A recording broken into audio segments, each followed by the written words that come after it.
මේ ගමුවේදී අපේ තාත්තා ඇක්සිඩන්ට් වුණා. ඔන්න මං උදේ පාන්දරම ගියා මේ ගමුව හොස්පිටල් එකට. මේ ගමුවේ හොස්පිටල් එකට ගිහිල්ලා තාත්තවත් බලලා මං හවස් වෙනකම්ම තාත්තා ගාව හිටියා. ඔන්න හවස මං ගෙදර යන්න කියලා හිතාගෙන ආවා මේ ගමුව බස් ස්ටෑන්ඩ් එකට. මේ ගමුව බස් ස්ටෑන්ඩ් එකේ ඔහම ඉන්නකොට ඒ පැත්තේ ඉන්න යාළුවෙක් මට කෝල් කරා. මං ආන්සර් කරා. ආන්සර් කරාට පස්සේ ඒ යාළුවා මගෙන් ඇහුවා මචං ඔබ කොහෙද ඉන්නේ? මොකද කරන්නේ? කියලා යාළුවා මගෙන් ඇහුවා. මං කිව්වා බං මම මේ මීගමුවට ආව බං මේ උඹට කියන්නත් බැරි වුණා බං මේ හදිසියෙමයි ආවේ. ඊට පස්සේ යාළුවා මගෙන් ඇහුවා ඔබ දැන් මීගමුවට ඇවිල්ලා මට කිව්වේ නෑ නේද? උඹ අපේ පැත්තටම ඇවිල්ලා උඹ නොකියම යනවානේ. ඇයි බං උඹ මීගමුවේ ආවේ? අපේ තාත්තා මේ ඇක්සිඩන්ට් වෙලා මචං මේ ලොකු අවුලක් නෑ දැන්. මේ දැන් ටිකක් සේෆ් කියලා මං කිව්වා. ඊපස්සේ යාළුවා ඇහුවා එහෙමද? දැන් ලොකු අවුලක් නෑනේ. ඔබ කියන්න එපා උදේ නම් මාත් එනවනේ බලන්න. තාත්තා බලන්න මාත් එනවනේ. මං කිව්වා නෑ මචං කරදර කරන්න බෑනේ එහෙම. මේ මමත් හදිසියෙමයි ආවේ ඉතින් කියන්නත් බැරි වුණා. මේ කියලා මං එහෙම කිව්වා. ඊට පස්සේ යාළුවා මගෙන් ඇහුවා උඹ දැන් ඔහොම ගොඩ කියලා යනවද? මං කිව්වා ඔව් බං. ගොඩ කියලා යනවා බං මෙහෙම. ඊට පස්සේ යාළුවා කිව්වා උඹට දැන් මේ ගමුවේ ඉඳන් කෙලින්ම ගොඩ කෙවලට යන බස් නෑ. උඹට යන්න වෙන්නේ කොළඹට ගිහිලා තමයි. කොළඹට ගිහිල්ලා ඇඹිලි පිටියක නගලා තමයි උඹට ගොඩ කෙලින් බහින්න වෙන්නේ. කියලා යාළුවා කිව්වා. මං කිව්වා කමන්නේ නෑ බං මං දැන් කොළඹට ගිහිල්ලා ඕම යනවා ගොඩ කෙවල. ඊට පස්සේ යාළුවා මට කිව්වා එහෙමද? හරි උඹ මෙහෙම කරපන්කෝ. උඹ ඔහොමම පික්මි එකක් දාගෙන අපේ ගෙදරට වරෙන්. උඹට ලොකේෂන් එක දාලා තියන්න. වැඩි දුරක් නෑ බං මාත් ඔය කිට්ටුමයි ඉන්නේ. උඹ පික්මි එකක් දාන්න ටක් ගාලා වරෙන්කෝ කියලා යාළුවා ෆෝන් එක තිබ්බා. ඊට පස්සේ යාළුවා මට ලොකේෂන් එක දාලා තිබ්බා. කිලෝමීටර 1.5ක් 2ක් විතර දුරක් තියෙනවා එහෙට යන්න. ඉතින් වැඩේ කියන්නේ මගේ පර්ස් එකේ ලොකු ගාණක් නෑ මට මංගාව සල්ලි තියෙන්නේ මට ගෙදර යන්න විතරයි. මගේ අතේ තිබ්බ සල්ලි වාගෙකුත් මං තාත්තට දීලා ආවා. ඉතින් දැන් මට තියෙන්නේ ගෙදර යන්න සල්ලි විතරයි. ඉතින් මට යාළුවාට ඒක කියන්නත් බෑ සල්ලිලා එහෙම කරදර කරන්න බෑනේ. ඉතින් මේ සල්ලිලට ගෙම හරි නෑනේ යාළුවගෙනුත්. ඉතින් මං පික්මි එකක් දාගෙන ගියොත් එහෙම තවත් කීයක් හරි අඩු වෙනකනේ වෙන්නේ. ඉතින් මං එහෙමම පයින්ම යනවා කියලා හිතාගෙන මම මේ ලොකේෂන් එකේ තියෙන විදිහට මම එහෙමම මැප් එකේ පෙන්වන විදිහට එතන එහා පැත්තේ අතුරු පාරක් තියෙනවා. අතුරු පාර දිගේ ඉස්සරහටම යන්න පටන් ගත්තා. ඔහොම ටික දුරක් යනකොට මේ වැස්සක් එන්න වගේ. දැන් හෙන හුළඟකුත් තියෙනවා. ඔන්න දැන් ගස්වල කොළ ටිකක් දිමට වැටෙනවා. දැන් මේ ලොකු වැස්සක් එන්න වගේ තියෙන්නේ. දැන් මට උණ හැදිලා මම හිටියේ. ඉතින් ડોක්ටර් කිව්වා තෙමෙන්න එහෙම යන්න එපා කියලා. ඉතින් මම බැලුවා මේ වැස්ස ටිකක් අඩු වෙනකන් කොහෙට හරි ඉන්න තැනක් තියෙනවද දන්නේ නැහැ කියලා මම වටපිටාව බැලුවා. ඊට පස්සේ ඔහොම මම එහෙම ටිකක් ඉස්සරහට ගියා. ඔන්න දැන් වැස්ස අත ළඟ. තව විනාඩියකින් වහිනවා වගේ තත්ත්වයක් තියෙන්නේ. ඔන්න මම ඔහොම ඒ පැත්තේ ඒ පාරේ ගෙවල් ඇත්තෙම නැහැ. හදිස්සියකටවත් ගයක් කොහොමවත් නැහැ. ඔය පාරේ ලයිට් කණු වල දාලා තියෙන ලයිට් එක විතරයි එළියකට තියෙන්නේ. ඉතින් මම ෆෝන් ටෝච් එකක් දාගෙන ඔහොම ඉස්සරහට යනකොට ගේට්ටුවක් තියෙනවා ඉස්සරහා. පාරෙන් වම් පැත්තට වෙන්න. ඔන්න මං ගේට්ටුව ගාවට ගිහිල්ලා ඉස්සරහා බැලුවා. ඉස්සරහා තියෙනවා වලව්වක්. ටිකක් පරණ වලව්වක්. ඒ වලව්ව දැක්කම හිතනවා අවුරුදු ගානකින් මේ කවුරක්වත් ඉඳලා නැහැ කියලා හිතනවා ඒ වලව්ව දැක්කම. ඔන්න මං ගේට්ටුව ඇරියා. ගේට්ටුව ඇරලා ඔන්න දැන් වැස්ස අත ළඟ මම දිව්ව වලව්ව පැත්තට. ඔන්න දැන් වලව්වේ ඉස්සරහා දොරකොට්ට වෙලා ඉන්න පුළුවන් මේ වැස්ස ටිකක් අඩු වෙනකන්. තෙමි යන්නත් බෑනේ. ඊට පස්සේ මේ ඔන්න දැන් මං වලව්ව ගාව ඔහොම ඉස්සරහා දොරකොඩ ගාව ඔහොම ඉන්නකොට දැන් හරිම සීතලක් දැනෙන්නේ හරියේ. ඔන්න දැන් පාර පැත්තේ නැති සීතලක් තමයි වලව්වේ හරිය තියෙන්නේ. මං ඒක ඉතින් එච්චර ගණන් ගත්තේ නෑ. මං කොහොම හරි මේ වැස්ස අඩු වෙනකන් ඉන්න ඕනි.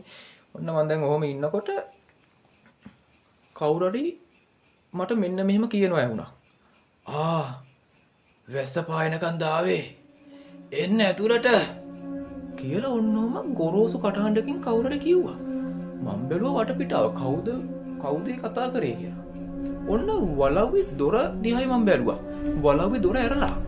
ඉස්සල මං එනකොට වලව්වේ දොර වහලා තිබ්බේ. දැන් මට හිතුණා මේ වලව්වේ කවුරු හරි ඇති. ඒත් ඉතින් මිනිස්සුෙකුට ඉන්න පුළුවන් තැනක් නෙවෙයි මේ. වලව්ව ගොඩාක් කඩකිනේ. එක පැත්තකින් වහලෙක් කඩන් වැටලා.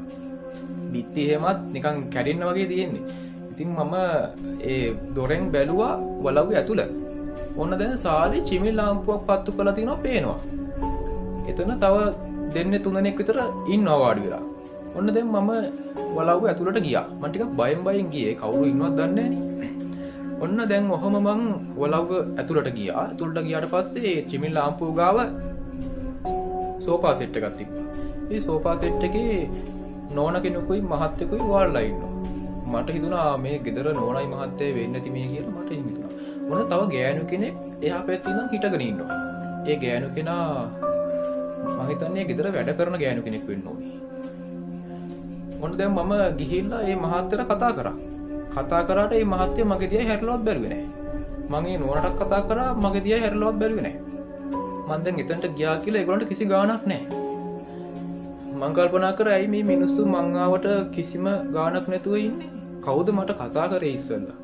කමන්නේ වැස්ස පොඩ්ඩක් අඩු වෙනකන් ඔහොම ඉමු කියලා මං දැන් ඔහොම ඉන්නකොට දැන් මට ටිකක් බයයි. ටිකක් කියන්නේ ගොඩක් බයයි. දැන් මේගොල්ලෝගේ හැසිරීම වෙනස්. මේගොල්ලෝ බලාගත්තුවත බලාගෙන ඉන්නවා. මගේ පැත්තට මට කිසි ප්‍රතිචාරයක් දක්වන්නේ නැහැ. ඒ ගෙදර වැඩ කරන ගෑනු කෙනෙක් වගේ කෙනෙක් ඉන්නවා කියලා මං කිව්වේ.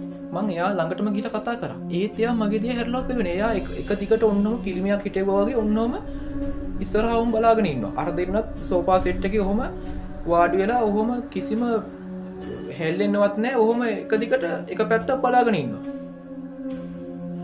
ඔන්න දැන් ඔහොම ඉන්නකොට මට දැන් තව ටිකක් බය වැඩි වෙනවා. මට හිතෙනවා මේ ඇත්ත මිනිස්සු නෙවෙයිද කියලා. කමන්නේ වැස්ස දෙමි දෙමි හරි යනවා කියලා මං අහපුව එන්න හැරුණා. මම දැන් ආයි දොර පැත්තට යන්න ඔහම දැන් හැරලා ඔහම යනකොට පාට මේ ලොකු දුමක් එන්න පටන් ගත්තා ඒ සාලේ පැත්තට. මං වටපිටාව බැලුවා. අනේ මං දන්නේ දැන් මහා දුමකින් දැන් සාලෙම වැහිලා. දැන් අරගොල්ලොත් අර හිටපු කට්ටියත් කිසි හිටපු තුන්දෙනාත් කිසිම ගාණක් නැතුව ඔහොම ඉන්නවා. මං කල්පනා කරා ඇයි මේගොල්ලොන්ට මේගොල්ලෝ ඇත්ත මිනිස්සු නෙවෙයිද? අනේ මං දන්නේ මට හිතා ගන්න බෑ කියලා මෙහෙන් දැන් හිටියා ඇති මං දැන් යන්න ඕනේ මෙහෙන් යන්න කියලා. ආපහු හැරලා කොහොම යන්න හදනකොට ගෙඩියෙන් ගාලා දොර වැහුණා. ඉවරයි. ඒ සැනින්ම මං ආයි පිටිපස්ස ඇරලා බැලුවා.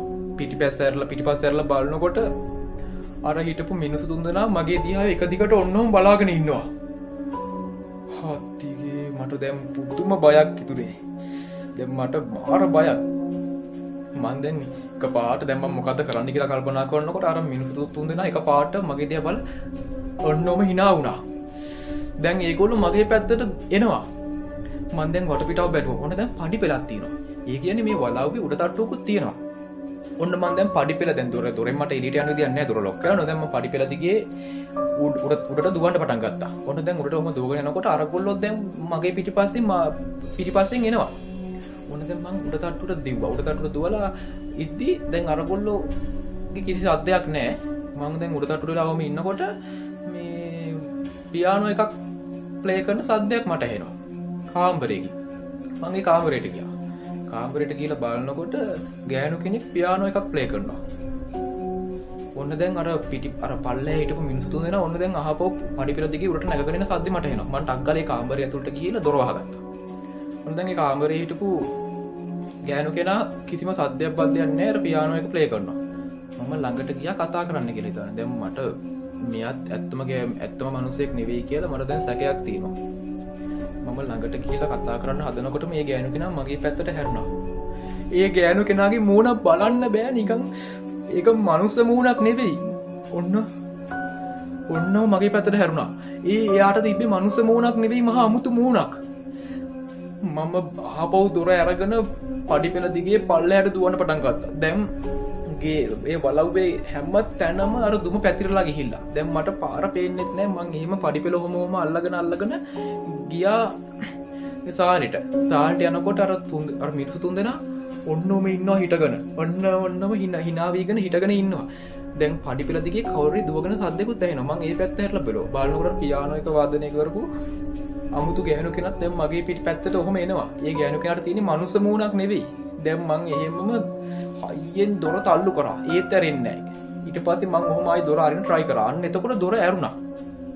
මම දොර ඇරුණ ගමන් මම දිව්වා එළියට. හරිම පුදුමයි මට. දැන් එළියට ඇවිල්ලා බලනකොට අර තිබ්බ ගේට්ටුවවත් ඒ පරිසරයවත් නැහැ. ඔක්කොම වෙනස් වෙලා. දැන් මගේ ගේ ඉස්සරහින් තියෙන ලොකු කැලෑවක්. මම දිව්වා කැලෑව ඇතුළට. කැලෑව ඇතුළේ ඔහම දුවගෙන යනකොට මහා මිනිසු ටිකක් මගේ පිටිපස්සෙන් පන්නගෙන එන සද්දයක් මට ඇහෙනවා. ගස් ගල් පෙරලගෙන මගේ පැත්තට දුවගෙන එන සද්දයක් දැන් මට ඇහෙනවා. මම ඒ පුළුවන් හයියෙන් දුවගෙන ගියා. ඔන්න දැන් ටික දුරක් ඒ කැලේ ඇස්සේ දුවනකොට රබර් කෑල්ලක් මේ. ඔන්න දැන් අර කැලෑව ටික ටික පහුවෙලා දැන් රබර් කෑල්ලකට මං ඇවිල්ලා ඉන්නේ. ඔන්න දැන් මං රබර් කෑල්ල මැද දුවගෙන යනකොට රබර් කෑල්ලේ ඉස්සරහා මට පේනවා මේ පොඩි ගෙයක් තියෙනවා. පොඩි කටුමැටි ගහපු ගෙයක්. ඔන්න ඒ ගෙදරත් චිමිනි ලාම්පුවක් පත්තු කරලා තියෙනවා ඉස්සරහා. ඔන්න ඒ මේ ටෝච් එකක් අරගෙන තව වයසක මිනිස්සෙකුත් මට ඉන්නවා පේනවා මේ ගේ ඉස්සරහා. මං ඒ පැත්තට දිව්වා. දැන් මට පොඩි බයක් තියෙනවා මේ මිනිහයාත් ඇත්ත මිනිහෙක් නෙවෙයිද කියලා. ඔන්න මං ඒ පැත්තට දුවලා මේ ඒ හිටපු වයසක මිනිස්සෙට මං කිව්වා මට වෙච්ච දේ. ඊට පස්සේ මේ මිනිස්සයා මට කිව්වා පුතා මොකටද ඔය වලව් ඇතුළට ගියේ?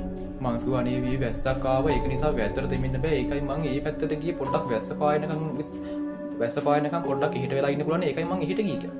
ඊට පස්සේ ඒ මාමා මට ඒ වයසක මිනිස්සයා මට කිව්වා වැස්සක් කොහෙද පුතා වැස්සක් වැස්සේ නැහැ. දැන් දවස් ගානකින් මෙහෙට වැස්සේ නැහැ.